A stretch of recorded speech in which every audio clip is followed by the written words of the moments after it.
సాయి పల్లవి అక్కినేని నాగచైతన్య సరసన తండేల్ చిత్రంలో నటిస్తోంది. చందు మొండేటి దర్శకత్వం వహిస్తున్న ఈ సినిమాని అల్లు అరవింద్ సమర్పణలో గీతా ఆర్ట్స్ బ్యానర్ పై బన్నీవాసు నిర్మిస్తున్నారు. కాగా ఈ చిత్రం లవర్స్ డే కానుకగా ఫిబ్రవరి 14న గ్రాండ్ గా థియేటర్లలో రిలీజ్ కానుంది. ఇక విడుదల తేదీ దగ్గర పడడంతో మూవీ టీం ప్రమోషన్ల జోరు పెంచింది. ఇందులో భాగంగా రీసెంట్ గా చెన్నై వేదికగా ట్రైలర్ ఈవెంట్ నిర్వహించింది. ఈ నేపథ్యంలో సాయి పల్లవి అల్లు అరవింద్ గురించి కొన్ని ఇంట్రెస్టింగ్ కామెంట్స్ చేసింది. ఆమె మాట్లాడుతూ, మా తండేల్ యూనిట్ ను ఆశీర్వదించడానికి ఇక్కడికి వచ్చిన ప్రతి ఒక్కరికి ధన్యవాదాలు.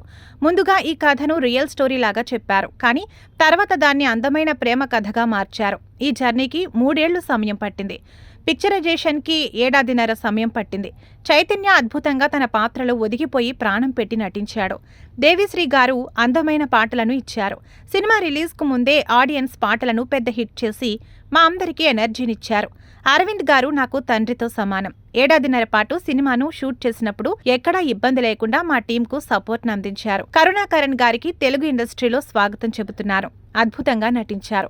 ఈ జర్నీలో నేను చాలా విషయాలు నేర్చుకున్నాను. తప్పకుండా మీ అందరికీ ఈ మూవీ నచ్చుతుంది అని చెప్పుకొచ్చింది సాయి పల్లవి. దీంతో ఈమె చేసిన కామెంట్స్ సోషల్ మీడియాలో వైరల్ గా మారగా, అల్లు అరవింద్ ఫాదర్ లాంటి వాడంటే అల్లు అర్జున్ బ్రదర్తో సమానం. మరి ఈ జన్మలో వీరిద్దరి కాంబోలో మనం మూవీ చూడలేమా అంటూ ఫ్యాన్స్, నెటిజన్లు ఆందోళన చెందుతున్నారు.